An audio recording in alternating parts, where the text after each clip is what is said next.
Hello everyone. Before we start, make sure to like and subscribe to the channel. And leave a comment with where you're from and what time you're watching. That way, YouTube will keep showing you stories just like this one. Now, let's begin. Late October of 2022 found me pulling double shifts at a Sunoco station just outside Columbus, Ohio, desperately trying to save up enough money to finally move out of my sister's basement. My 30th birthday had passed 2 months earlier, marked only by a gas station cupcake and a text from my mom asking when I'd get my life together. Not exactly a milestone celebration after dropping out of nursing school, but the night shifts paid decent, and usually nobody bothered me past midnight. The station sat at the corner of Route 23 and some back road whose name I never bothered learning, surrounded by nothing but cornfields and the occasional farmhouse with windows that glowed yellow in the distance. That particular Thursday night had been dead since around 9, just me restocking the energy drinks and counting down the minutes until I could flip the sign and lock up at 2 in the morning. The woman came in at exactly 1:47. I remember because I'd just checked my phone, calculating how much longer until I could close the register and start mopping. She pushed through the door so quietly that the bell barely made a sound, just this soft metallic whisper that made me glance up from the inventory clipboard. She wore this long beige coat that went down past her knees, the kind my grandmother used to call a duster, and her dark hair hung perfectly straight like she'd just brushed it 100 times. But it was her walk that caught my attention first. She moved across the floor without any of the usual sounds, no squeaking sneakers or clicking heels, just this weird gliding motion that reminded me of someone ice skating. When she reached the counter, she stood there for maybe 10 seconds without saying anything, just staring at a point somewhere behind my left ear. And when she finally spoke, her voice came out in this steady, measured rhythm like she was reading from a script she'd memorized. "May I have the key to your bathroom, please?" Each word dropped from her mouth with the exact same spacing between them. No rush, no pause for breath. Just this mechanical delivery that made the fluorescent lights above us seem suddenly too bright. Her hands stayed hidden in her coat pockets the entire time, and I noticed she hadn't blinked once since walking in. Those brown eyes just stayed wide open, the whites showing all around like someone had told her to keep them that way. The bathroom key hung on this ridiculous, oversized wooden paddle behind me, a system my manager Gary implemented after too many people walked off with it. And when I turned to grab it, I felt her presence shift closer to the counter, even though I never heard her move. The smell hit me then, not unpleasant but wrong somehow, like fresh laundry detergent mixed with something metallic, something that reminded me of the taste you get in your mouth right before you faint. I handed her the key and watched her fingers emerge from the coat pocket to take it. Pale, almost bluish under the harsh store lighting, with nails filed down to nothing. She wrapped her hand around the wooden paddle without actually gripping it, just sort of letting it rest against her palm, and then she turned and glided toward the bathroom at the back of the store. The bathroom was maybe 30 feet from the counter, past the coffee machines and the wall of chips, and I watched her the whole way, waiting to hear her footsteps, but there was nothing except the hum of the refrigerators and the buzz of that one broken light fixture near the ATM. She reached the bathroom door, turned the handle with that same loose grip, and disappeared inside. The door closed with this heavy thunk that seemed too loud for how gently she'd pushed it. And then everything went quiet again, just me standing there behind the register, wondering why my chest felt so tight. 5 minutes passed, then 10, and I started getting anxious about closing time. The register still needed counting, the floors needed mopping, and I had this whole checklist Gary would review on the security cameras if I didn't complete it. But the woman hadn't come out yet, and the bathroom key was supposed to be returned to the counter. That was the whole point of the giant wooden paddle, to make sure people brought it back. At the 15-minute mark, I walked over to the bathroom door and knocked, first softly, then harder when I got no response. "Ma'am, everything okay in there? We're closing in about 20 minutes. Nothing. Not even the sound of running water or the toilet flushing. Just this complete silence that made me press my ear against the door. The wood felt cold, way colder than it should have been, like someone had left a freezer open on the other side. That's when I heard it. Slam. The bathroom door hitting something hard, like someone had shoved it open with tremendous force. But I was standing right there, my hand still on the door handle, and it hadn't moved at all. The slam came from inside, from behind the door I was touching, which made no sense because there was nothing back there but a toilet, a sink, and 3 walls. I jumped back and waited, expecting the woman to come out, maybe embarrassed about dropping something or falling, but the door stayed shut. Another minute crawled by before I tried the handle. Locked, of course, because that's how our bathroom worked. You needed the key to get in or out. My master key was in the office, and as I walked back there to get it, I kept glancing over my shoulder at that door, waiting for another slam that never came. The office was this cramped space behind the counter, barely big enough for a desk and the security monitor setup. My hands fumbled with the key ring while my eyes stayed glued to the bathroom door through the office window, still closed, still silent. When I finally found the master key and headed back, I noticed something that made me stop mid-step.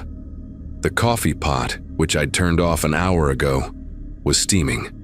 Not brewing, just steaming, like someone had poured boiling water into the empty carafe. The smell of burnt metal filled that corner of the store, and I had to cover my nose as I passed. At the bathroom door, I hesitated with the key in my hand, suddenly not wanting to know what was on the other side. But I had to check. Gary would review the cameras tomorrow, and how would I explain leaving someone locked in our bathroom overnight? The key turned easily, and I pushed the door open to find nothing. An empty bathroom, spotless like it had just been cleaned. No woman in a beige coat, no sign anyone had been there at all. The toilet seat was down, the sink was dry, even the trash can was empty except for the liner I'd put in during my shift. But the wooden paddle key wasn't there either. Not on the floor, not on the sink, nowhere. The fluorescent bulb above the mirror flickered once, casting weird shadows that made me back out quickly. I stood there in the chip aisle, staring at that empty bathroom, trying to make sense of what had just happened. The woman had definitely gone in there. I'd watched her, handed her the key myself, heard that door slam from the inside. Where could she have gone? There were no windows, no other doors, just those 3 walls and a 7-foot ceiling with panels that hadn't been disturbed in years. My first thought was to check outside. Maybe she'd somehow slipped past me when I went to the office, though I'd been watching that door the whole time through the window. The parking lot sat empty under those harsh sodium lights that turned everything orange. Just my beat-up Ford, and the dumpster out back casting long shadows across the asphalt. No other cars. No woman walking down Route 23. Nothing but corn stalks swaying in the October wind. The night had gotten colder, probably dropping into the 40s, and my breath came out in little white puffs as I walked the perimeter of the building. That's when I saw it, the wooden paddle key hanging from the outside door handle, swinging back and forth like someone had just placed it there seconds ago. Not dropped, not thrown, but carefully looped through the handle from the outside. My stomach did this weird flip as I grabbed it, the wood still carrying that strange coldness I'd felt on the bathroom door. Back inside, I locked the door and went straight to the office to check the security footage. We had 4 cameras, one on the register, one on the door, one covering the store floor, and one outside for the pumps. I rewound to 147, watching myself at the counter doing inventory, and then nothing. No woman entering the store. The door never opened, the bell never moved, but there I was on screen, looking up from my clipboard at absolutely nothing. Then the worst part, I watched myself turn around, grab the wooden paddle from the hook, and hold it out to empty air. My hand on the screen opened and closed like I was receiving something back, and then the paddle disappeared from view, as I apparently handed it to nobody. On the camera, I was having a complete conversation with thin air, nodding and watching something move across the store that didn't exist in the footage. The bathroom door opened and closed by itself on the store floor camera, and then there I was, 15 minutes later, knocking on the door and talking to no one. I sat in that office chair for 20 minutes, replaying the footage over and over. trying to find any sign of the woman in the beige coat. Each replay made my skin prickle worse than before, especially the part where I held out my hand and the paddle key just vanished into nothing. The timestamp never changed. The footage never glitched. Everything looked perfectly normal except for the fact that I was interacting with someone who wasn't there. My mind raced through explanations, hallucinations, gas leak, exhaustion from too many double shifts, maybe even something wrong with the cameras. But the key had been real, the cold bathroom door had been real, and that slam from inside had definitely happened. I even pulled up the audio from the door camera and could hear my side of the conversation clear as day. "May I have the key to your bathroom, please?" Except it was just my voice asking, followed by silence where her response should have been. I never told Gary about what happened that night. How could I? The footage made me look insane, and I needed this job too badly to risk getting fired over something I couldn't explain. I finished my shift, mopped the floors, counted the register, and left everything exactly as it should be. But I couldn't stop thinking about that woman. The way she moved without sound, that perfectly measured voice, those unblinking eyes that had seemed so real when I was looking right at her. For weeks afterward, I'd tense up whenever someone came in late at night, especially women in long coats. The bathroom key still hangs on its wooden paddle behind the counter, and sometimes when I'm working alone, I catch myself staring at it, remembering that October night. I've never had anything like that happen again, and honestly, I hope I never do. Some things don't need explaining, and they just need to be survived and then left alone, filed away in that part of your brain where you keep the stuff that doesn't make sense but definitely happened.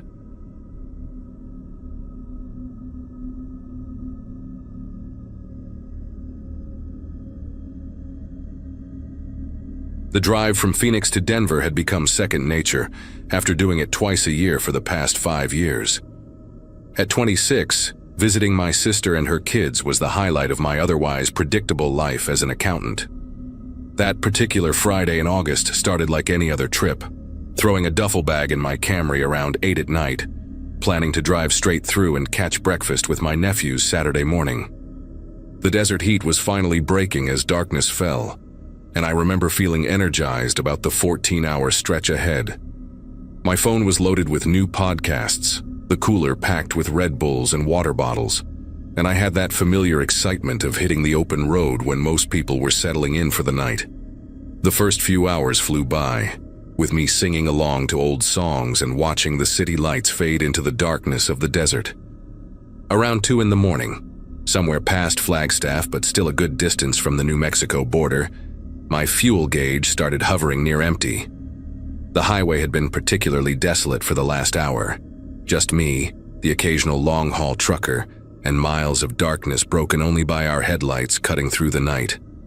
My GPS showed a gas station about 3 miles ahead, someplace called Desert Stop 24, right off exit 287. The name didn't ring any bells from previous trips, but new stations pop up all the time along these routes, especially the generic 24-hour places that cater to travelers like me. As I took the exit, the station came into view. A small, isolated building with 4 pumps under harsh fluorescent lights that made everything look washed out and strange. Only one other vehicle was there, a beat-up pickup truck parked off to the side, not at any of the pumps. I pulled up to pump number 3, killed the engine, and stepped out into the cool desert air. The silence hit me immediately. That complete absence of sound you only get in the middle of nowhere, where even the insects seem to have gone to bed. The credit card reader on the pump was one of those ancient models that takes forever to process, and while I waited, I glanced through the station's windows. The fluorescent lights inside were even harsher than the ones above the pumps, creating this stark, almost medical brightness that made the aisles look like they belonged in a hospital rather than a convenience store. I could see someone behind the counter, just a silhouette from where I stood, not moving much, maybe reading something. After what felt like minutes, the pump finally approved my card, and I started filling up, leaning against my car and scrolling through my phone while the numbers on the display slowly climbed. The receipt printed with that distinctive grinding sound old printers make, and as I reached for it, something made me pause. There was writing on it, not the usual printed text about gallons purchased and price per gallon, but actual handwriting in blue pen, scrawled across the white paper in rushed, uneven letters. "Don't go inside. Call 911. My first thought was that someone was messing with me. Maybe the last customer playing some stupid prank. I even looked around, half expecting to see teenagers hiding behind the dumpster with their phones out, recording my reaction for some social media video. But there was nobody, just me, my car, that abandoned pickup, and the two bright stations sitting there like a glowing box in the darkness. The handwriting looked fresh though, the ink still slightly smudged where someone had gripped the paper too hard while writing. I stood there for probably 30 seconds, just staring at those words while the pump handle clicked in my hand, signaling the tank was full. Part of me wanted to just get back in my car and leave, but I needed caffeine badly, and my bladder was starting to protest after 3 Red Bulls. Plus, the rational part of my brain kept insisting this had to be a joke. Who leaves warning notes on gas pump receipts? If something was really wrong, wouldn't they just call the cops themselves? I put the pump handle back, crumpled the receipt into my pocket, and walked toward the entrance.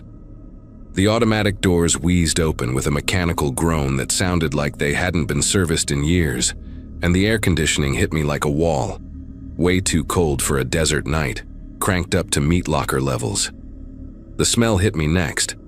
This weird combination of industrial floor cleaner and something else, something metallic and sharp that sat in the back of my throat.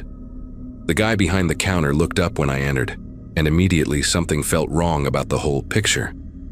He was wearing a Desert Stop 24 uniform shirt that was at least 2 sizes too small, stretched tight across his chest and arms, like he'd grabbed the wrong shirt from a locker. His name tag said Brandon, but it was crooked, held on by 1 pin instead of 2. But it was his face that really got me. He had this expression like someone had just told him his dog died, but he had to keep smiling for a photo. His eyes kept flicking to something behind me, then to the back of the store where a door marked "Employees Only" stood slightly ajar, then back to me, never quite making actual eye contact. When he spoke, his voice came out all wrong, too high and strained, like he was being squeezed around the middle. "Help you?" Not "can I help you" or "how's it going?" Just "help you?" Like he'd forgotten how customer service greetings were supposed to work. "Just need to use the bathroom," I said, trying to keep my voice casual even though every instinct was starting to scream at me to leave. Brandon's face twitched, this little spasm around his left eye, and he pointed toward the back without saying anything. That's when I noticed his hand. There were dark stains under his fingernails, reddish-brown like dried rust or maybe blood, and his knuckles had fresh scratches across them. As I started walking toward the bathroom, I heard it. A soft thump from behind that employee door, like something heavy shifting position. Brandon immediately started coughing, these loud, fake-sounding coughs that nobody would believe were real, clearly trying to cover up the noise. The bathroom was past the employee door, down this narrow hallway lined with boxes of inventory, and as I walked by that slightly open door, I caught a glimpse of movement through the crack. Someone was in there, standing very still in the darkness, and I could just make out the outline of what looked like a shoulder and part of an arm pressed against the wall, like they were hiding just out of sight. My whole body went rigid, but I forced myself to keep walking normally, like I hadn't seen anything. The bathroom door was one of those heavy metal ones that locks from the inside, and the second I got in there, I turned the deadbolt and pulled out my phone. My fingers were trembling as I pulled the crumpled receipt from my pocket and looked at it again. The warning was still there, that messy blue handwriting suddenly seeming a lot less like a prank and a lot more like someone's desperate attempt to save my life. Through the thin walls, I could hear voices now. Brandon's high, stressed tone and another voice, deeper and angrier, coming from that employee room. They were arguing about something, though I couldn't make out the words. Then I heard a third voice, muffled and weak, saying something that sounded like "please." That's when the reality hit me. Whoever wrote that note was probably the real Brandon, and these people, whoever they were, had him somewhere in that back room. I pulled up the phone's keypad and started dialing 911, but then stopped. There was no cell signal, not even one bar. The bathroom had no windows, just a ventilation grate near the ceiling that was way too small to squeeze through. And the only way out was back through that hallway, past the employee door, past whoever was hiding there. I stood there for maybe 10 seconds trying to think, when footsteps started coming down the hallway. Slow, deliberate steps that stopped right outside the bathroom door. The handle jiggled once, twice, then whoever it was knocked. 3 solid bangs that echoed in the small space. "You okay in there?" It was the fake Brandon's voice, but different now, lower and more controlled, like he'd dropped the act. "Been in there a while, friend. Everything all right?" The word friend came out sharp and cold, nothing friendly about it at all. Flushed the toilet and ran the water, buying time, my mind racing through options that all seemed to end with me not making it out of this place. "Yeah, just a minute," I called back. Surprised my voice came out steady when every muscle in my body was wound tight as piano wire. The footsteps didn't move away. I could see the shadow of feet under the door gap, just standing there, waiting. I turned the water off and knew I had to make a choice fast. Staying locked in here wasn't an option. They'd eventually force the door or wait me out. My car keys were in my pocket, my Camry sitting maybe 40 feet from the entrance, still running smooth from the fill-up. But those 40 feet might as well have been 40 miles if they decided to stop me. Then I remembered the pickup truck parked off to the side. If these guys had driven here, it was probably theirs, which meant at least 2 of them, maybe more. The shadow under the door shifted, and I heard him lean against the door, testing its strength with a subtle push that made the metal creak. Time was running out, and that note in my pocket felt like it was burning through the fabric. Someone's last attempt to prevent exactly what was about to happen to me. I made my decision. Taking a deep breath, I unlocked the door and pulled it open fast, like ripping off a Band-Aid. The fake Brandon stumbled back a step, clearly not expecting me to come out so suddenly. "Sorry, man," I said, forcing a laugh that sounded hollow even to me. Those gas station burritos from earlier really did a number on me. He stared at me for a second, his eyes flat and calculating, then stepped aside to let me pass. Walking down that hallway felt like walking through quicksand, every step deliberate and measured, trying not to run when every cell in my body was screaming to sprint. As I passed the employee door, it had been pulled completely shut, but I could hear movement inside, shuffling feet, and what sounded like someone being dragged across the floor. The fake Brandon was right behind me, following close enough that I could hear his breathing, this ragged sound like he was fighting to keep himself under control.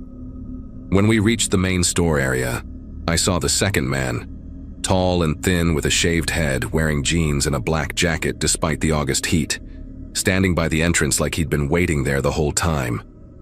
"Bathroom's all yours," I said to nobody in particular, trying to project casual indifference while my legs carried me toward the door. The tall man moved slightly, not quite blocking my path but positioning himself so I'd have to brush past him to leave. Up close, I could see a tattoo creeping up his neck, some kind of snake or dragon design that disappeared into his collar, and his eyes were bloodshot like he hadn't slept in days. "Forgot something," he said, his voice gravelly and low. "You didn't pay for gas." My heart nearly stopped, but I managed to pull the receipt from my pocket, the one with the warning, and held it up, careful to keep the written side facing me.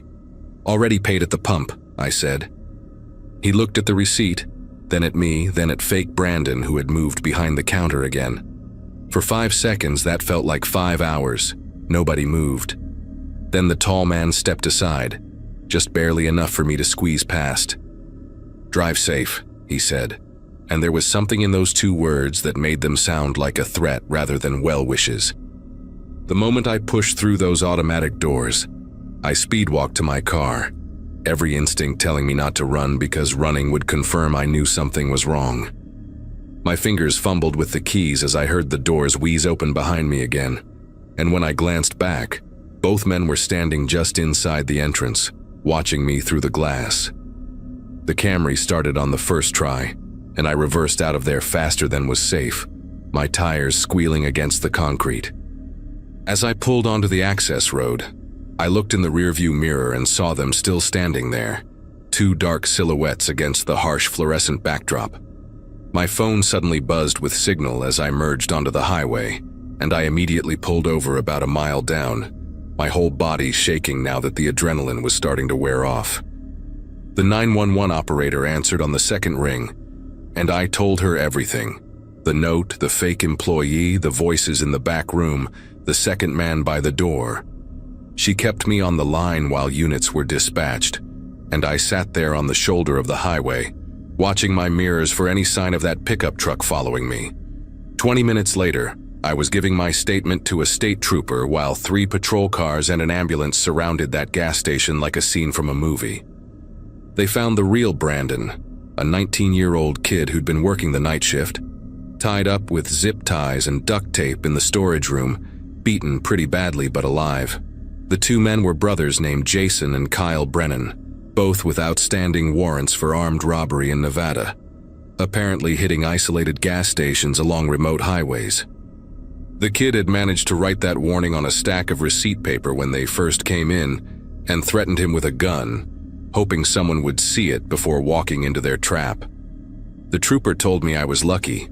Most people would have ignored the note or thought it was a joke, and the brothers had gotten increasingly desperate and violent with each robbery. They'd been in there for 3 hours before I showed up, waiting for the perfect victim, someone traveling alone in the middle of the night with out-of-state plates.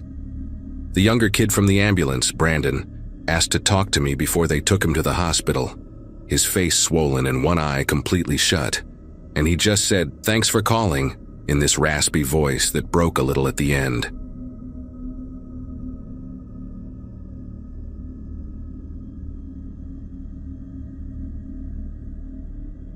The night shift at Riverside Medical Center changes you in ways you never expect. That particular Monday in early September 2017, the exhaustion hit different than usual. 3 cardiac arrests during my shift, 2 of them kids, and the paperwork kept me there until almost 4:30 in the morning. 12 hours of watching monitors flatline, holding family members while they sobbed, pumping chests that wouldn't respond. It all sits heavy on your shoulders during that long drive home. The highway stretched ahead of me like a black ribbon, my headlights cutting through patches of fog that rolled in from the cornfields on either side. Living 40 miles outside the city meant cheaper rent, but nights like these made me question if saving $600 a month was worth it. At 32, I'd been doing this routine for 3 years, and my body was starting to rebel against it.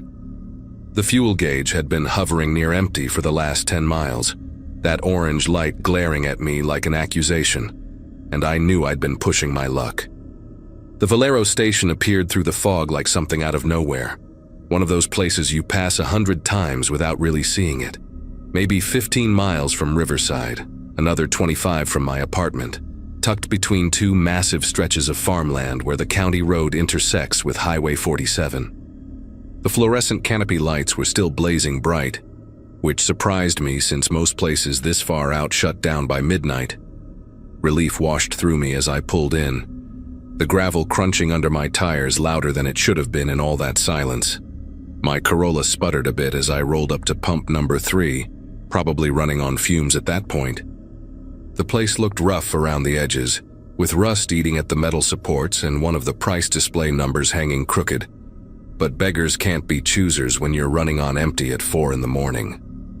I grabbed my debit card and stepped out into the humid September air, that thick wetness that makes your scrubs stick to your skin immediately.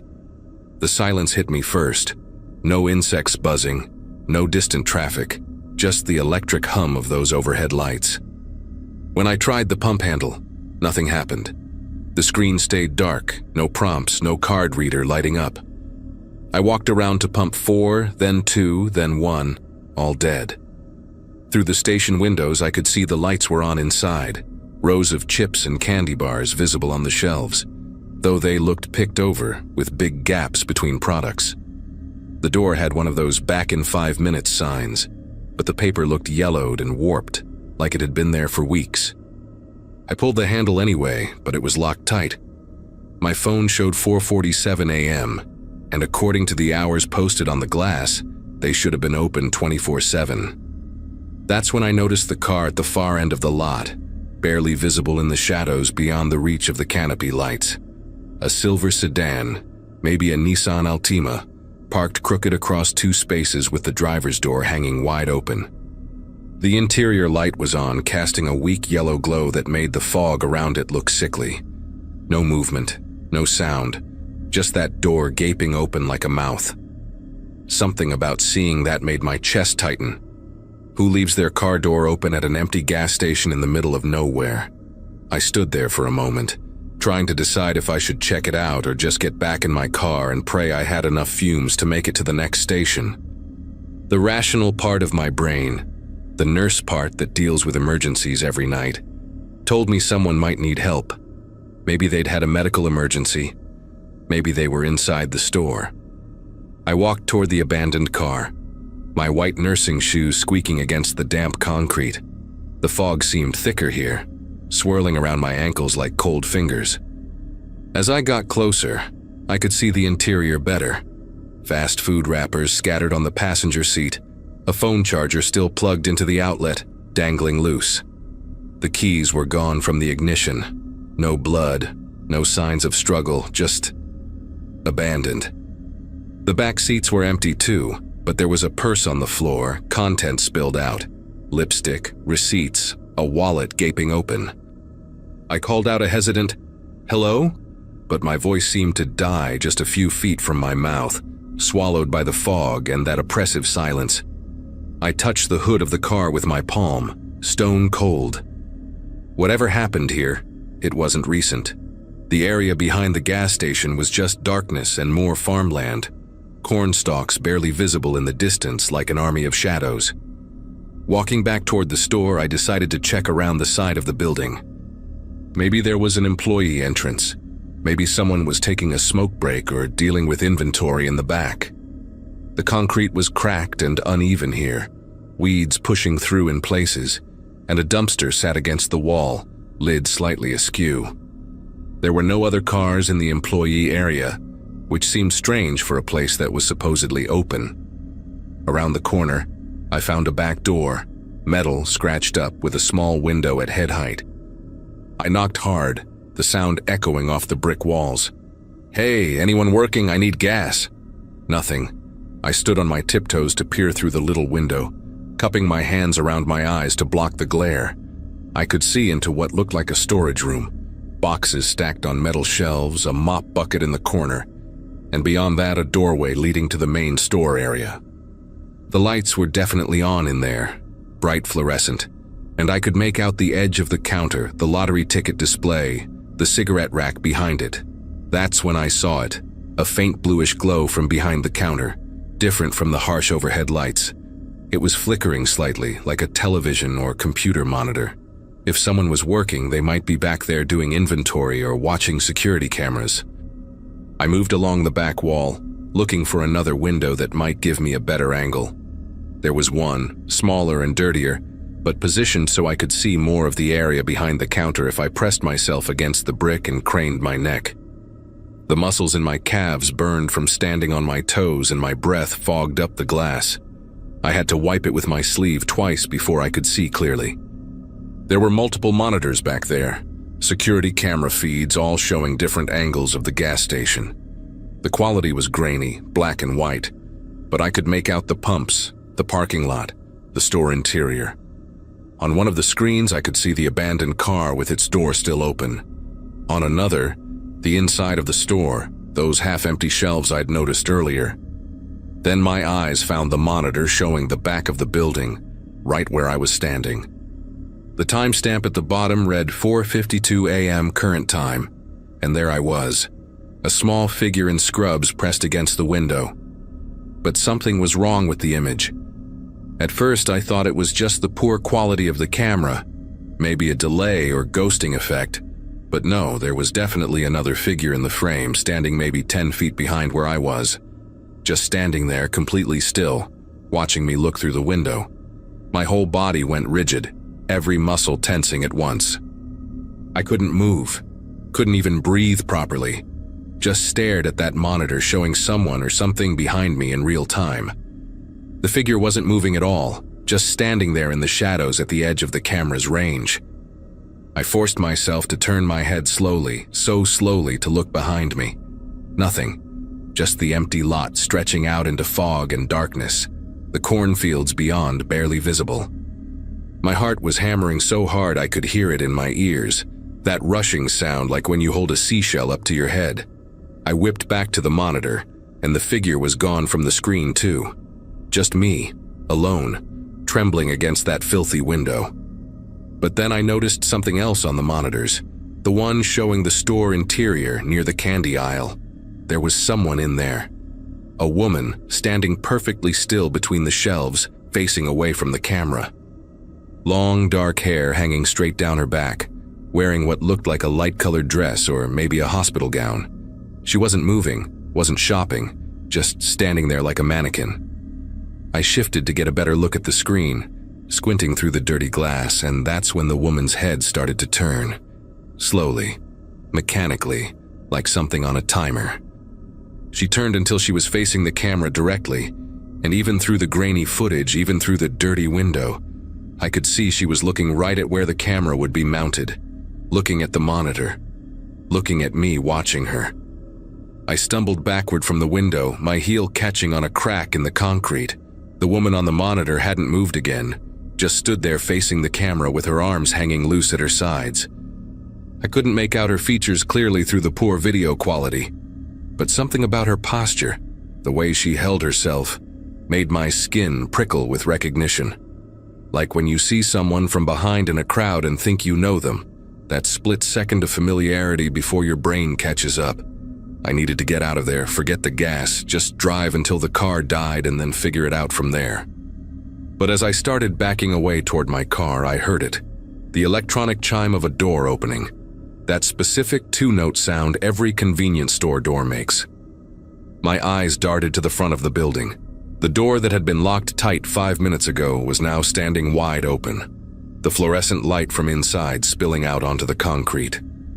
Every instinct screamed at me to run to my car, but I couldn't move. The door just hung there, open, inviting, with no one visible inside from my angle. The "back in 5 minutes" sign was gone. Just gone, like it had never been there.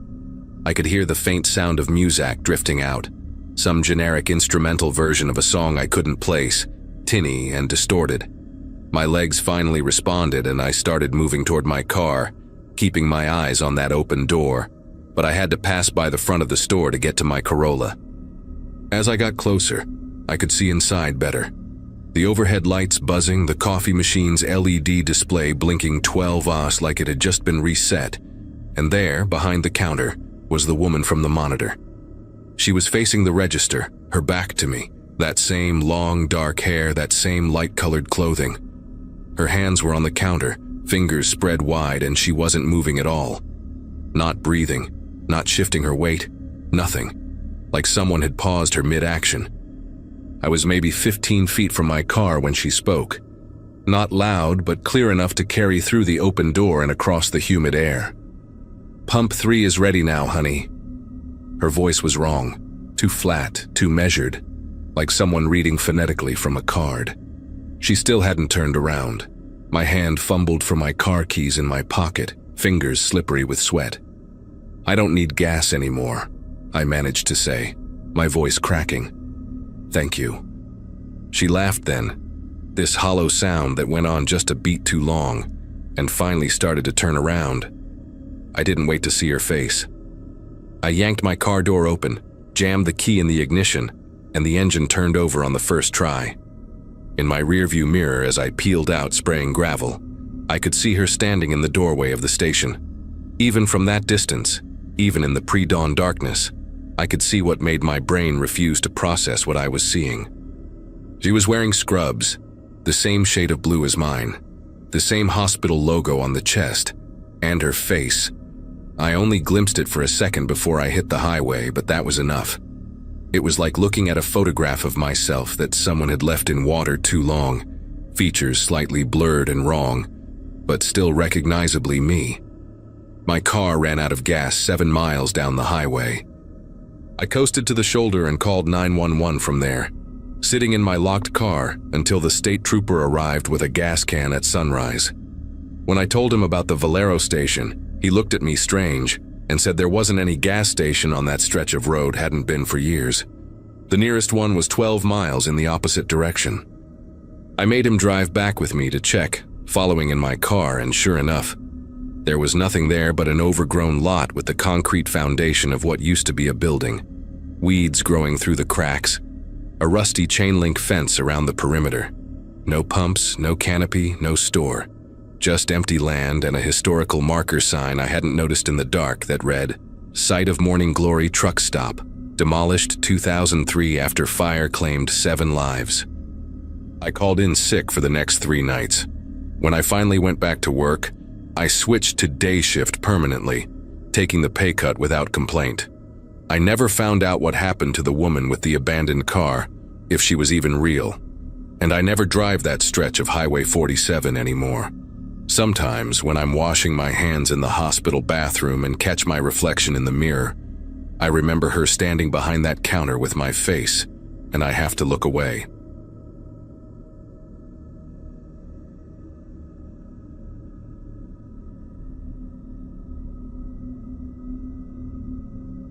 "22, and finishing my senior year at college.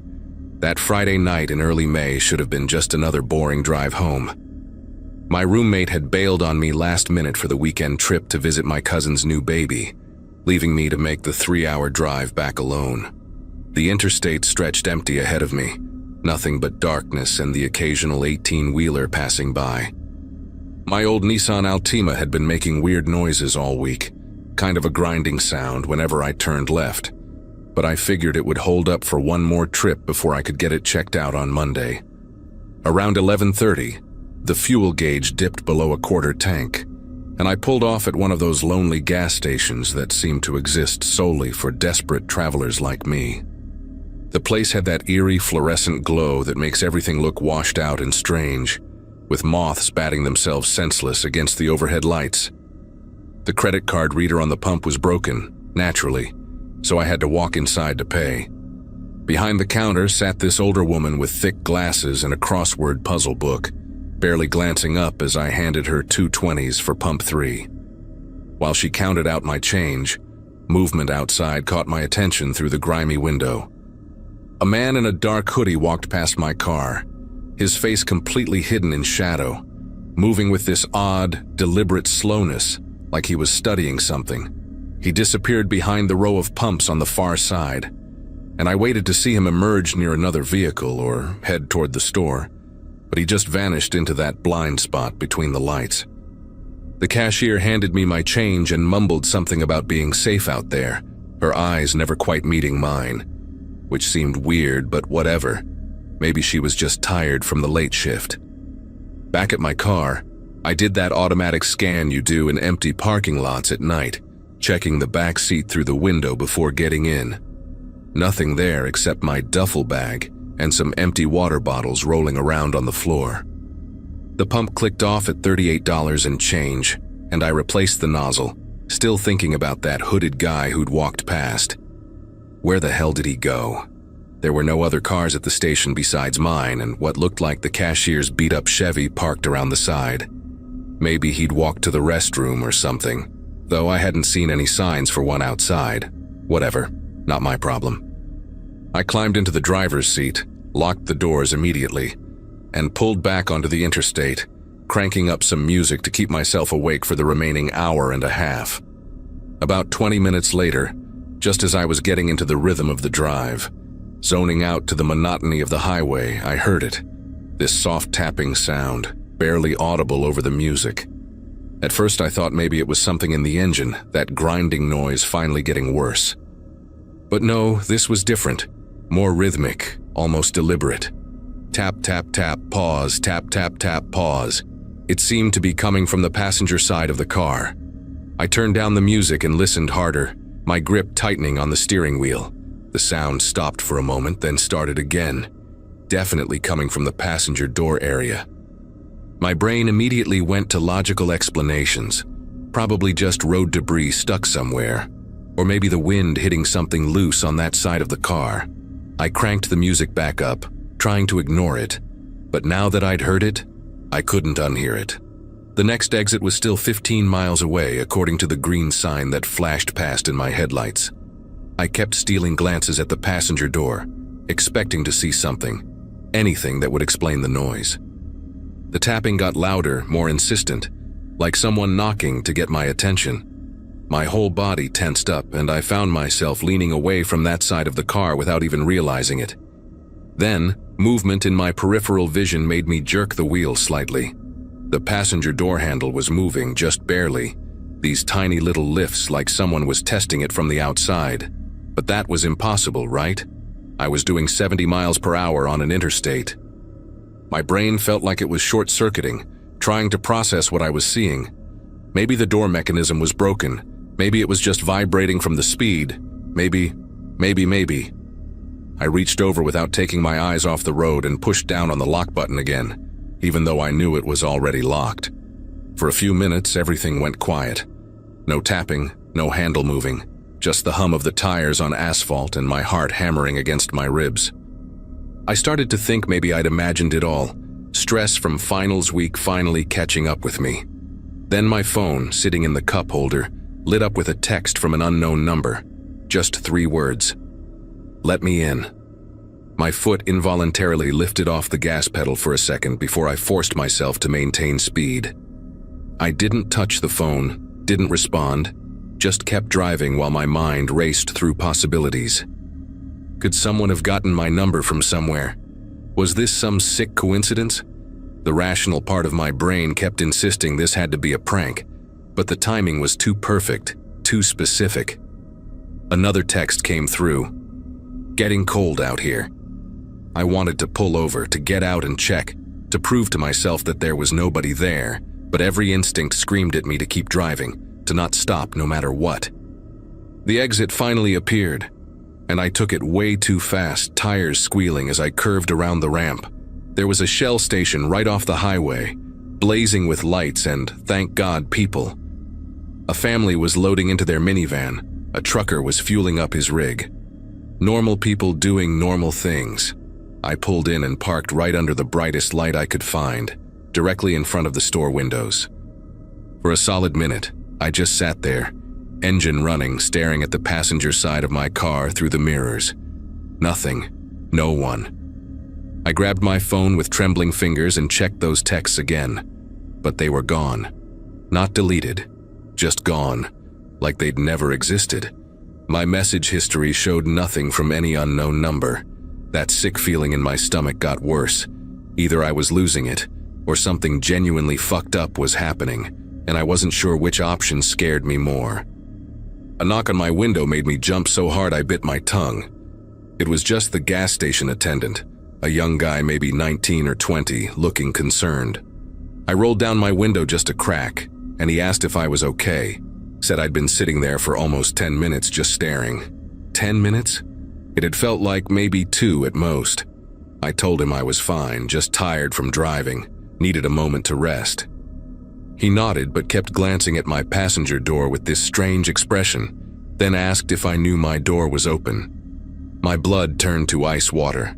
The passenger door was slightly ajar, maybe an inch or 2, the interior light somehow not triggered. I knew, absolutely knew that door had been locked. I'd checked it multiple times. The attendant offered to close it for me, already walking around the car, but I practically screamed at him to stop, to get back. He jumped away, hands up, probably thinking I was completely insane. I got out of the car on my side, legs shaky, and walked around the back, keeping my distance from that open door. The attendant was still standing there, confused and a little scared of me now. I asked him, trying to keep my voice steady, if he'd seen anyone near my car when I pulled in. He shook his head, said I'd been alone the whole time, but then he hesitated and added something that made my knees nearly buckle. He said when I first pulled up, it looked like my passenger seat was pushed way back, like someone tall had been sitting there, but now it was in its normal position. I looked through the window, and sure enough, The seat was exactly where I always kept it, adjusted for my backpack when I occasionally had a passenger. But I could see the track marks on the floor mat, those little indentations where the seat had recently been moved. Fresh scratches in the plastic rail that hadn't been there before.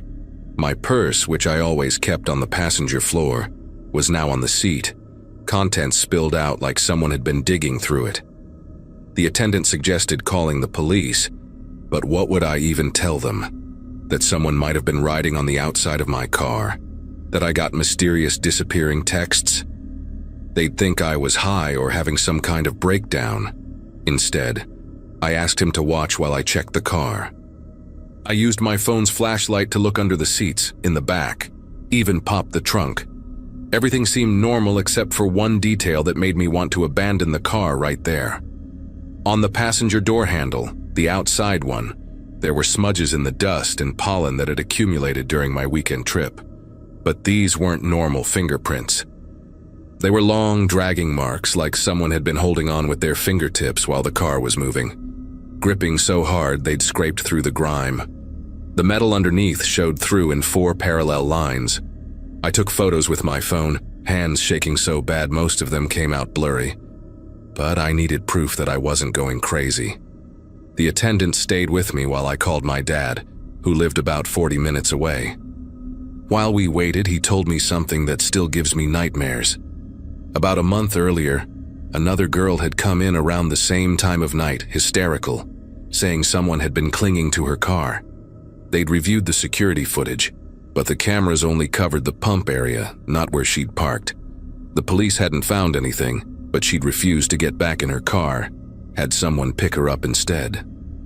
The car sat there for 3 days before she came back with her boyfriend to get it. They found muddy handprints all over the passenger side that hadn't been there when she'd abandoned it. The attendant said the weirdest part was that the mud had bits of fabric in it, like from thick gloves or maybe clothing, as if someone had been gripping so hard the material had worn away. He'd tried to follow up, curious about what happened, but the girl had deleted all her social media and seemingly disappeared.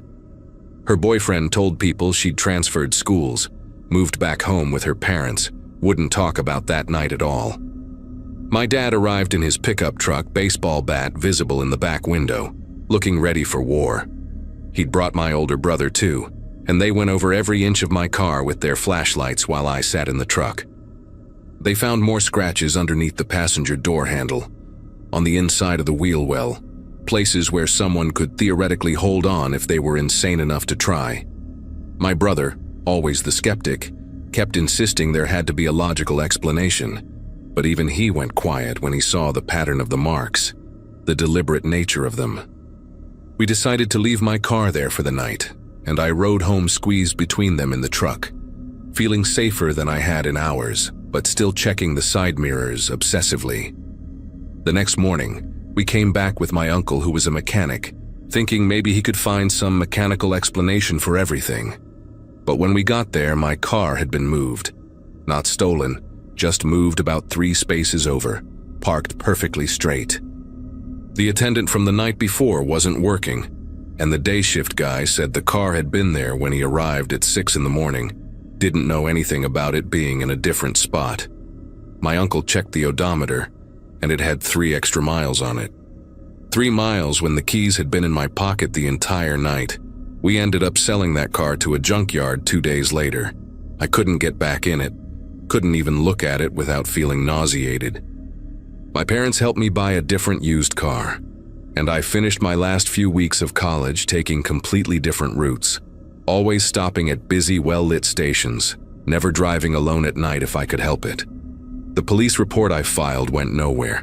Obviously, just another weird incident without evidence of an actual crime. But about 6 months later, I got a call from a detective in a town about 50 miles from where I'd stopped that night. They'd arrested some guy who'd been breaking into cars at rest stops, and when they searched his apartment, they found hundreds of photos printed out. Photos of car doors, passenger side specifically, taken from weird low angles. Photos of women driving alone at night, taken through their passenger windows. And in one box, they found a collection of car registration papers and insurance cards, all from different vehicles, all belonging to young women. Mine was in there, even though I knew for certain it had been in my glove compartment when I'd sold the car. The detective said the guy wouldn't talk, wouldn't explain anything, just kept saying he liked to practice. Practice what? Nobody knew. They could only charge him with the break-ins they could prove, and he got 18 months. He's out now, somewhere, and sometimes I wonder if he's found a new gas station to hang around, if he's still practicing whatever the hell he was practicing for.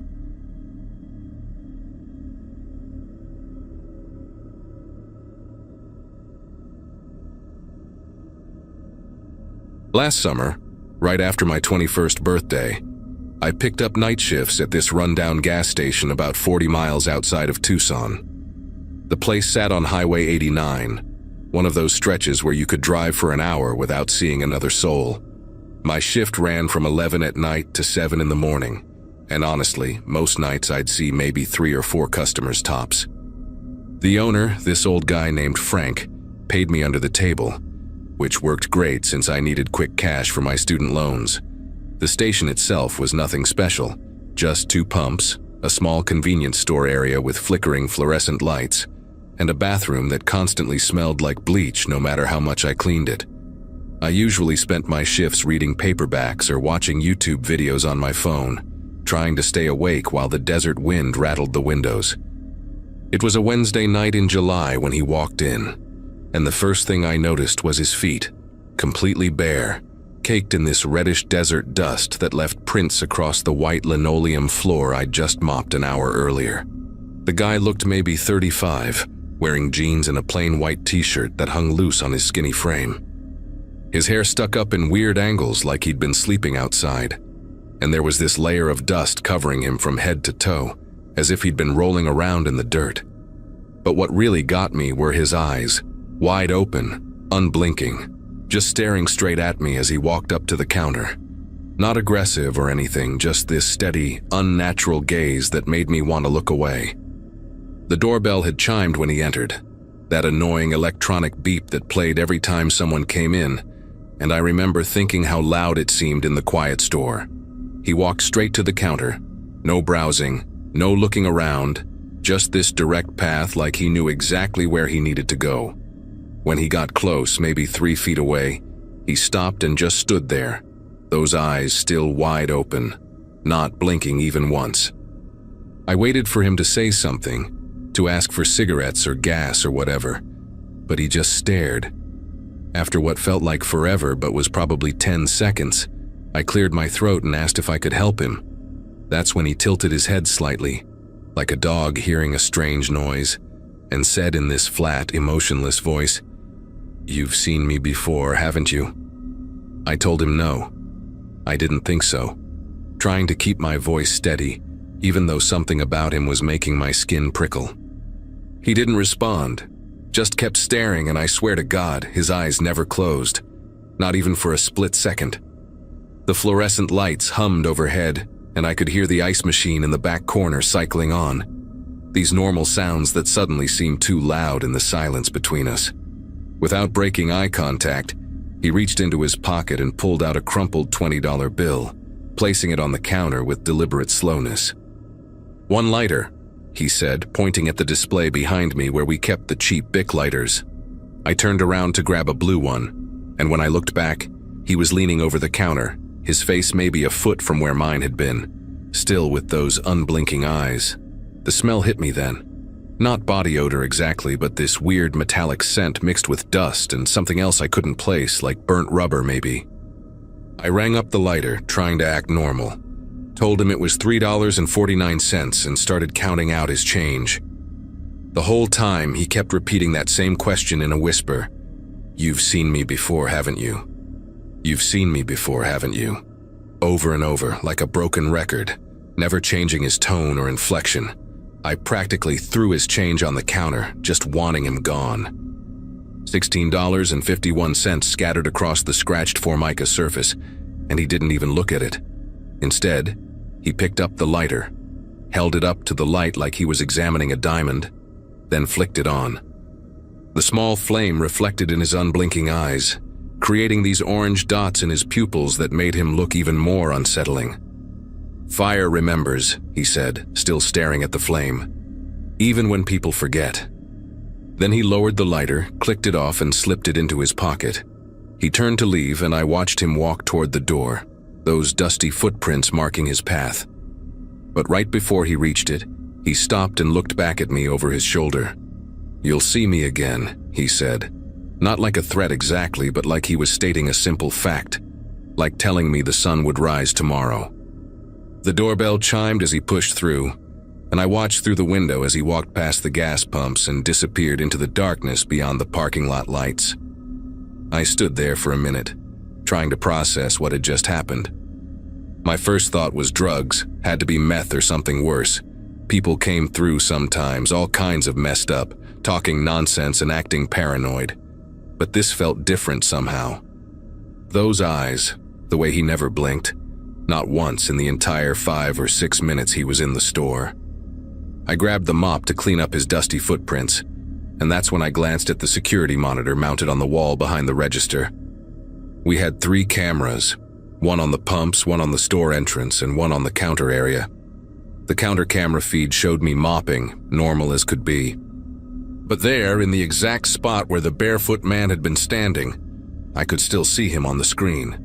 Not a frozen image or a glitch.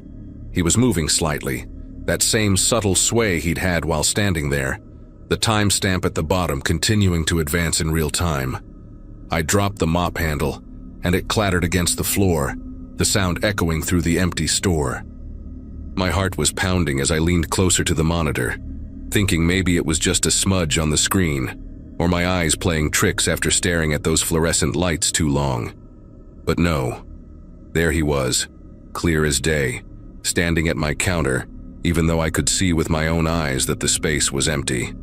On the screen, his mouth was moving, and though there was no audio on our cheap security system, I could tell he was still repeating that question. His lips formed the same words over and over. "You've seen me before, haven't you?" I reached out and tapped the monitor, then hit the side of it like people used to do with old TVs. But nothing changed. The image stayed there, him standing at my counter, head tilted at that weird angle. Those eyes still wide open and unblinking even in the grainy black and white footage. I grabbed my phone and called Frank, even though I knew he'd be pissed about being woken up at 2 in the morning. It rang 4 times before he answered, voice thick with sleep and irritation. I tried to explain what was happening, but I could tell he thought I was either high or messing with him. "Just restart the system," he grumbled. "The button's under the counter, red switch next to the safe." I found it and flipped it off, counted to 10 like he said, then turned it back on. The monitors went black, then flickered back to life one by one. The pump camera showed the empty lot, the entrance camera showed the door, and the counter camera showed him. Still there, still swaying, still mouthing those words. But now something else was wrong. In the footage, I could see myself behind the counter, but I was just standing completely still, not moving at all, even though I was actually pacing back and forth, waving my arms to test it. The next 3 hours were the longest of my life. I tried everything I could think of, unplugging the monitor completely, covering the camera with tape, even pulling up the security footage on the ancient computer in the back office. Every screen showed the same thing. Him standing there, me frozen behind the counter like a mannequin. The really messed up part was that customers came in during that time. A trucker getting coffee around 3:30, a woman buying cigarettes just after 4. And on the monitor, they appeared normal, moving around, interacting with the real me who wasn't showing up properly on camera. But he stayed there in the footage, and they walked right through him like he was a ghost, never acknowledging his presence. When I served them in real life, I kept glancing at the monitor, and each time I did, his head would turn slightly on the screen to follow my movement. Those unblinking eyes tracking me even though he wasn't really there. Around 5 in the morning, something changed. On the monitor, the frozen version of me suddenly started moving, but it wasn't mimicking what I was actually doing. Instead, it walked around the counter and stood next to the barefoot man. They both stared directly at the camera, at me, and then the frozen version of myself started mouthing words too. different words than his, but in the same repetitive pattern. I couldn't make out what my image was saying, but the barefoot man's message changed. Now his lips were forming new words. "You'll remember me now." Then both figures on the screen turned and walked toward the door. The monitor showed them leaving, the doorbell image lighting up on the entrance camera as they exited. But here's the thing. The actual doorbell in the store never rang. I stood there watching the parking lot camera as they walked past the pumps and into the desert, getting smaller and smaller until they disappeared into the pre-dawn darkness. The monitors went back to normal after that, showing me in real time, moving when I moved, everything synced up perfectly, like nothing had ever been wrong. When Frank showed up at 6:45 to relieve me, I tried explaining everything again, but he just rolled his eyes and blamed it on the old equipment. "This system's from 2001, he said, checking the register. "Probably needs replacing anyway." He didn't care about the dusty footprints, which had dried into this weird reddish stain on the linoleum that wouldn't come clean no matter how hard I scrubbed. He didn't want to review the footage either, said he had better things to do than watch security videos of nothing. I left that morning exhausted and confused, driving home as the sun came up, trying to convince myself it was just some elaborate prank or maybe I dozed off and dreamed the whole thing. I quit that job 3 days later, told Frank my class schedule had changed and I couldn't do nights anymore. But here's what still gets me, what made me write this whole thing down. About a month later, I was shopping at a Walmart on the other side of town, middle of the afternoon, broad daylight, normal day. I was in the camping section looking at flashlights when I saw him 3 aisles over. Same dusty bare feet, same white shirt, same unblinking stare. He was holding a camping lantern, studying it like it was the most fascinating thing in the world, and when he noticed me looking, he smiled, the only expression I ever saw him make. He held up the lantern, flicked it on, and mouthed those words again, "You've seen me before." Then he set it down, turned, and walked away. I didn't follow him, didn't call security, didn't do anything except leave my cart right there and walk out. I've never seen him again since then. But sometimes I check security cameras wherever I go. Gas stations, grocery stores, anywhere really. Just to make sure my reflection is moving when I move. So far it always has. So far.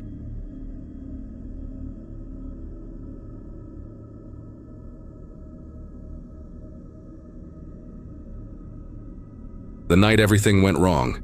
I just finished a 16-hour shift at the auto repair shop on Highway 12. About 40 miles outside of Bakersfield. My knuckles were split from wrestling with a stubborn transmission all afternoon, and the only thing keeping me awake was the energy drink I'd grabbed from the vending machine before locking up. The shop sits in this weird dead zone between 2 small towns, surrounded by nothing but almond orchards and empty fields that stretch for miles. Most nights, I'd be the only car on that stretch of road for the entire drive home. Just me and whatever podcast I had queued up to keep me company. My girlfriend always hated when I took these late shifts, said 32 was too old to be destroying my body for overtime pay, but the bills weren't going to pay themselves. I pulled into the Texaco station about halfway home, the one with the flickering sign that management never bothered to fix. The place always gave me weird vibes, especially at night when the fluorescent lights made everything look washed out and sickly. There was just one other vehicle there when I rolled up. This beat-up green pickup truck from the 70s, maybe a Dodge with rust eating through the wheel wells and a cracked windshield held together with duct tape. The thing looked like it had been driven through hell and back, mud caked on the tires and scratches all along the side panels. I remember thinking whoever owned it must work construction or farming, one of those jobs where your vehicle takes a beating every single day. The windows were tinted so dark I couldn't see inside, which seemed pointless for such a piece of junk. I went inside to pay for gas and grab a coffee, nodding at the kid behind the counter who couldn't have been older than 19. The store smelled like old hot dogs and that weird cleaning solution they use in gas station bathrooms. While the coffee machine sputtered out something that barely qualified as coffee, I noticed through the window that someone had gotten into the green truck. The driver's door was open, dome light on. but whoever it was stayed hidden behind that dark tinting. I could only make out a pair of work boots planted on the pavement, big ones, maybe size 13 or 14, with red clay caked in the treads.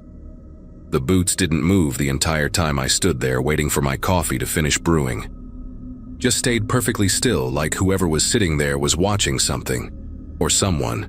When I walked back out to pump my gas, the truck's door was closed again. The engine was running now, rough and uneven, like it needed a tune-up bad. I could hear it knocking from 20 feet away, that distinctive sound of an engine running on maybe 5 out of 6 cylinders. Being a mechanic, those sounds always bug me, like hearing nails on a chalkboard. I pumped my $30 worth while trying not to stare at the truck, but I kept catching movement in my peripheral vision. The driver kept adjusting something on the dashboard, these quick, jerky movements that didn't seem natural. After I finished pumping and got back in my car, the truck's headlights suddenly flicked on, those old-style round ones that threw out yellow light instead of white. They lit up my entire car interior for a second before dimming back down to normal. I pulled out of the station and merged back onto the highway, checking my phone at the red light to see 3 missed calls from my girlfriend. The clock on my dashboard read 11:47 p.m., which meant she was probably asleep by now anyway. About a mile down the road, I noticed headlights in my rearview mirror. Nothing unusual about that, except these were those same yellow headlights from the gas station, sitting maybe 3 car lengths behind me. The truck was keeping perfect pace, maintaining that exact distance no matter how I adjusted my speed. When I pushed it up to 70, the truck sped up. When I dropped down to 55 to test it, those headlights slowed right down with me. The really weird part was how the driver kept flashing the high beams in this pattern. 2 long flashes, 3 short ones, then nothing for about 30 seconds before starting over again. At first I tried to convince myself it was just someone else heading home late, maybe drunk, and not realizing they were tailgating.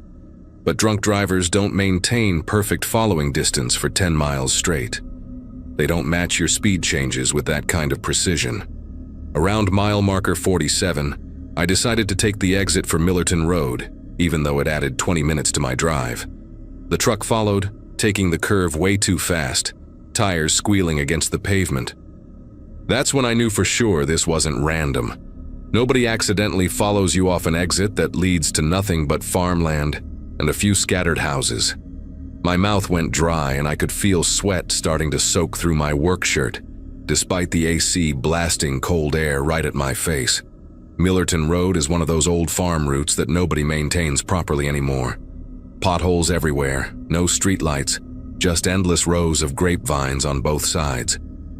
I knew there was a dirt road shortcut about 2 miles ahead that connected back to the main highway. Used it plenty of times when I wanted to avoid traffic during harvest season. The truck stayed right behind me, close enough now that those yellow headlights filled my entire rear window. I could hear that busted engine getting louder, like the driver was revving it on purpose. Every few seconds the high beams would flash again, and I started noticing something else in the pattern. The horn would give these tiny chirps between the light flashes, so quiet I almost thought I was imagining it, like whoever was driving was trying to communicate something or just trying to mess with my head. I took the dirt road turn going almost 40, felt my back end slide out before the tires caught traction on the gravel. Dust kicked up everywhere, a thick cloud that should have blocked anyone's vision for at least 10 seconds. This was my chance to get some distance, maybe lose this psycho in the dust and darkness. I killed my headlights and pushed the accelerator down, using just the moonlight to navigate the narrow path between the irrigation ditches.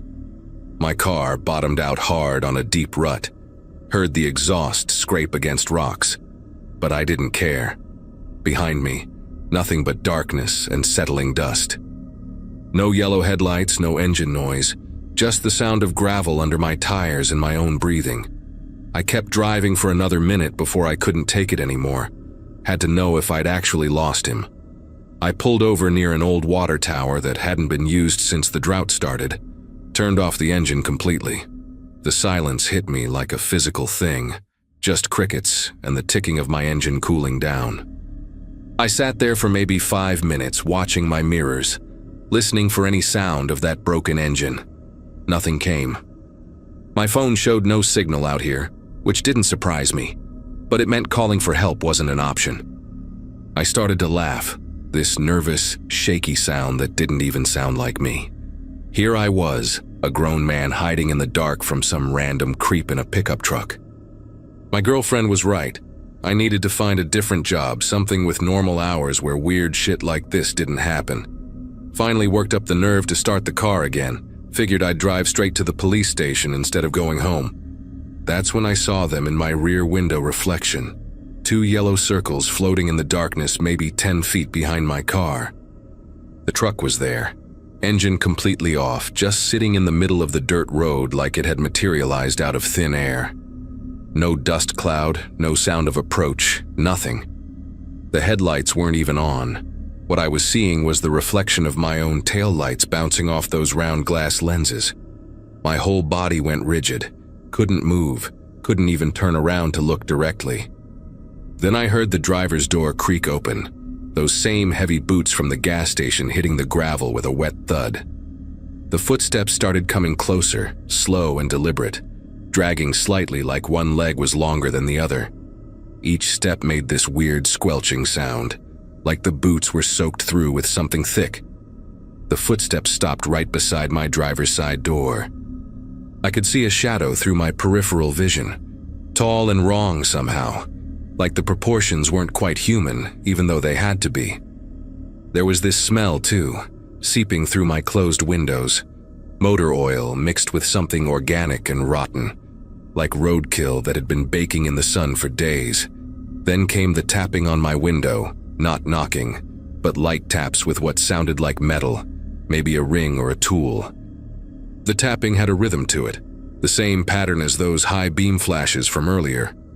I finally forced myself to turn my head, and what I saw didn't make sense. The person standing there wore mechanic's coveralls just like mine. Same blue color, same company logo on the chest. But the face was all wrong, features blurred like I was looking at them through frosted glass, except for the eyes which were too bright, reflecting light that wasn't there. The worst part was the smile, too wide and showing too many teeth, all of them filed down to points like some kind of animal. My survival instinct finally kicked in and I cranked the ignition, slammed the car into drive and floored it. The tires spun on the gravel before catching, and I shot forward into the darkness. In my mirror, I saw the figure just standing there in the road, not moving, not trying to get back to the truck. I drove like a maniac for the next 10 minutes. Took 3 wrong turns on purpose, doubled back twice, anything to make sure nothing was following me. When I finally made it home at almost 2 a.m., I sat in my driveway for another hour with all the doors locked, watching the street. I called in sick for the next 3 days, couldn't bring myself to drive that route again. Never saw that green truck again, never figured out what that person wanted or why they were wearing coveralls from my shop. But sometimes, late at night when I'm closing up, I still hear that pattern in random sounds, 2 long, 3 short, and it makes every muscle in my body tense up.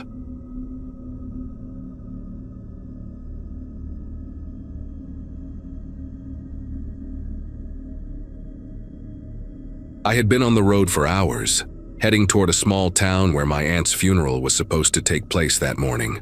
The highway felt endless, a narrow ribbon of cracked asphalt swallowed by the dark.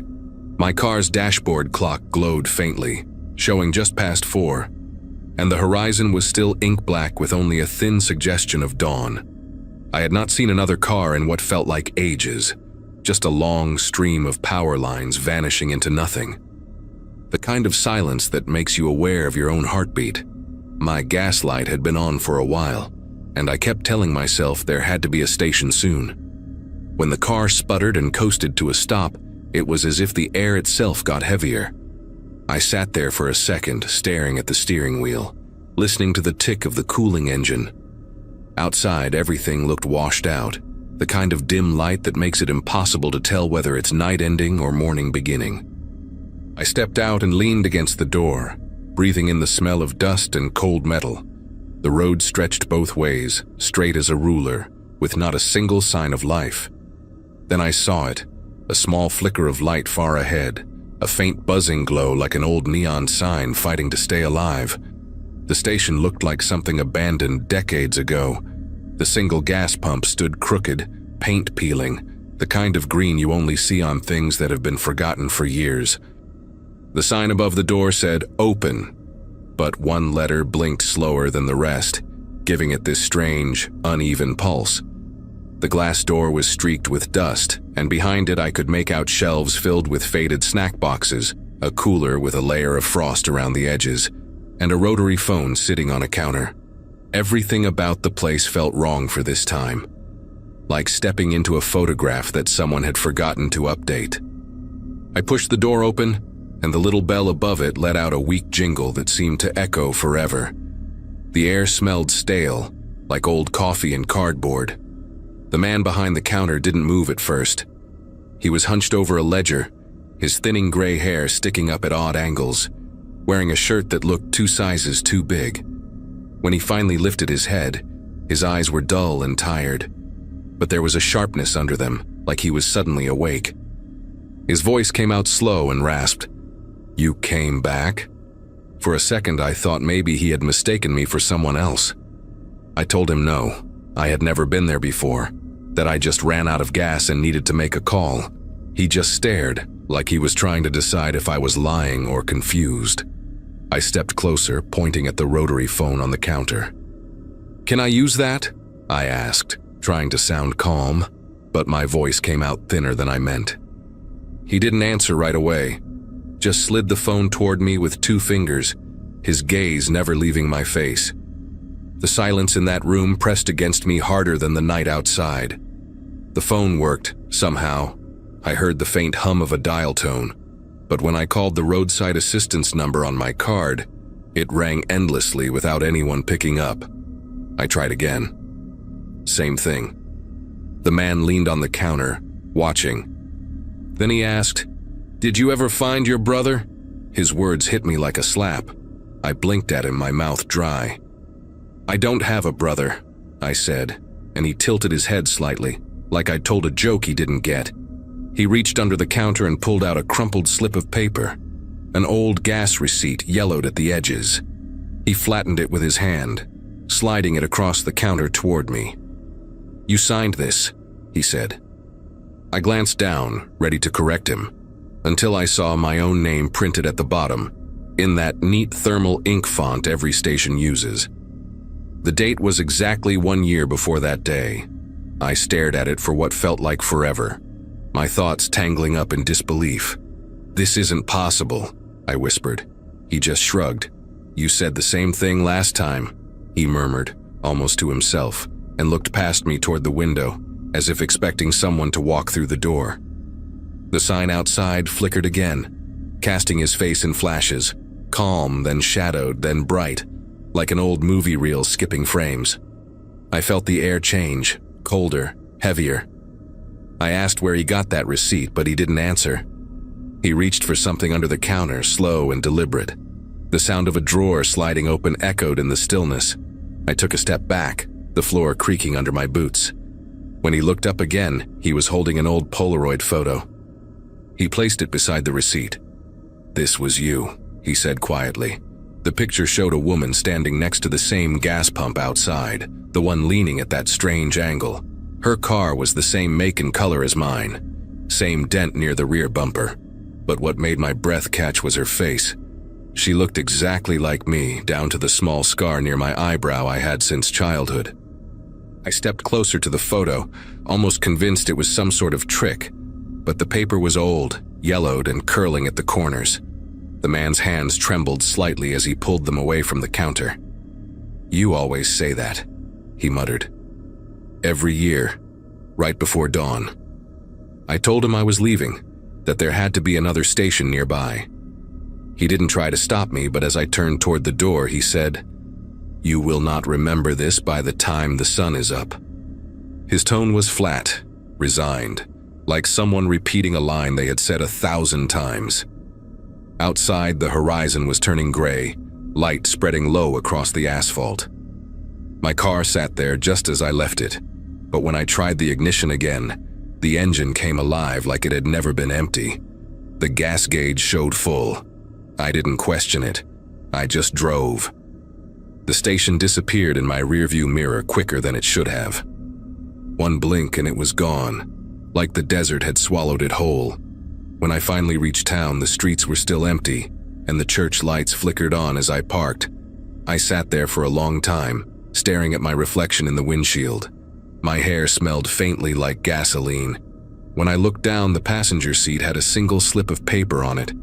A receipt, same date as the one from the station. No signature this time. I still have that paper. Every year, around the same time, I find it in a different place. My mailbox, my glove compartment, once inside my jacket pocket. I tried burning it once, but the ink never faded, just turned darker. The funeral feels like a distant blur now, but that morning on the highway remains sharp. I have not driven that route again. Sometimes when I wake before sunrise, I hear that buzzing neon sound in my head, and for a moment I smell dust, gasoline, and the faint echo of a voice asking, "You came back?"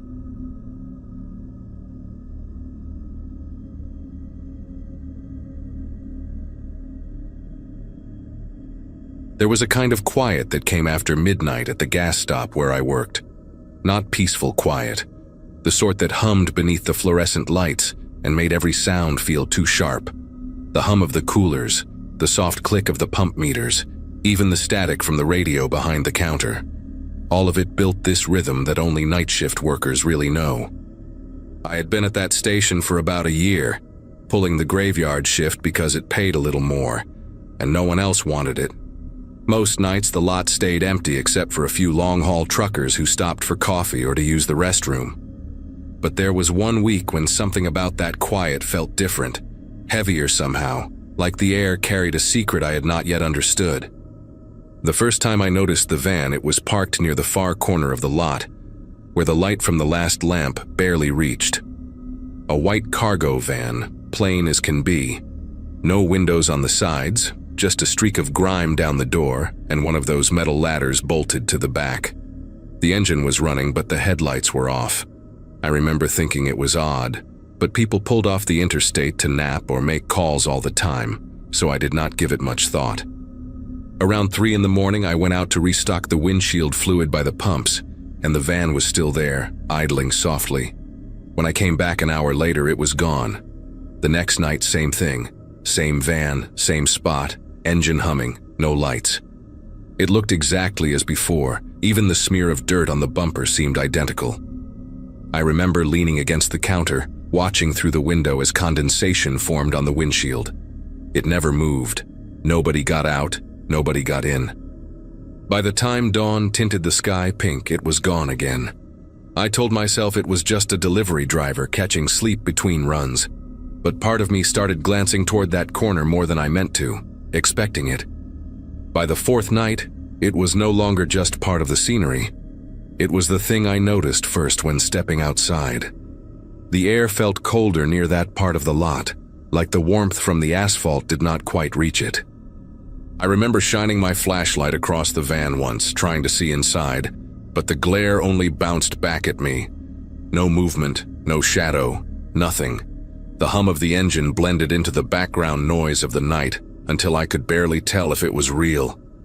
What got me was how precise it all was. Always the same time, always the same spot, like someone had drawn a chalk circle, only it could park inside. One evening, a delivery driver named Eli came in for coffee and mentioned he had seen the van pulling in again. He joked about how creepy it looked sitting out there with the engine running, but his laugh trailed off when I did not join in. He asked if I had gone over to check it out. I told him no, it was not my business as long as whoever was inside was paying for gas. He shrugged and left, the bell above the door jingling behind him. I remember standing at the counter, staring at the van through the window, wondering why I could not shake this sense that I was being watched from that shadowed driver's seat. By the 6th night, I had convinced myself I would walk over there. It was just curiosity mixed with a growing unease that had been building all week. Around 2 in the morning, I stepped outside, flashlight in hand, the air damp and cold enough to sting my fingertips. Each step across the lot echoed in the stillness louder than I expected. When I reached the van, the engine was running, the faint vibration pushing through the soles of my shoes. I tapped lightly on the driver's window. Nothing. I circled to the back, but there were no plates, just a strip of duct tape covering where they should have been. I remember that small detail vividly because it felt deliberate, like whoever drove it did not want to be found. When I told my manager the next day, she called the local police. They said they would send someone to check it out, but no one came that night, and I ended up doing my shift as usual. The van returned again, same hour, same corner. This time I stayed inside, keeping one eye on it through the glass door. The hum of the motor blended into everything else, until after a while, I could not hear it anymore. Just silence. I waited, expecting someone to get out, but nothing moved. When the first hint of sunrise hit the lot, the van was gone again. The following night, the officers finally arrived. 2 patrol cars rolled in around 2:30, red and blue lights bouncing off the windows. I watched from the counter as they approached the van, flashlights cutting through the dark. They stood there for a long time before one of them motioned to the other. A few minutes later, the older officer walked inside and asked if I had called. I nodded and he told me I might want to stay behind the counter. His tone was calm but strange, that kind of practiced calm that only makes you more nervous. The officers opened the driver's door, and one of them stepped back fast, covering his mouth. I caught a glimpse when the flashlight shifted. The man inside was slumped over the wheel, skin gray, eyes half open like he had been staring at nothing for a very long time. The engine was still running, which made no sense because it must have been going for days. The smell hit next, faint but enough to make my throat tighten. They taped off the area, called in more units, and I watched from the window as they opened the back of the van. One of the officers whistled low, like he had just seen something worse than the body itself. Later, one of them came inside to take my statement. He told me there were stolen electronics hidden in a false floor in the van. Hundreds of phones, cameras, tablets, things still sealed in boxes. The driver's wallet had no ID, no license, nothing that could tell them who he was. They guessed he had been part of a theft ring, maybe transporting stolen goods along the interstate. They said the cause of death looked natural, but there was no telling how long he had been sitting there before anyone noticed. He had probably died days before I even saw him the first time. That thought has never left me. I had walked past that van every single night, sometimes close enough to touch the door, completely unaware that someone was dead inside. Every time I stepped out to sweep the lot or refill the washer fluid, I must have been within a few feet of him. The idea sits heavy even now, that something so awful could exist quietly in plain sight, while I went about my routine pretending the world made sense. For a long time after that week, I kept expecting to see headlights pull into that same corner again, engine humming softly in the dark. I do not work there anymore, but when I pass by that exit on the interstate, I still glance toward the gas stop without meaning to. The light pole where the van used to sit flickers sometimes, or maybe it always did, and I just never noticed before.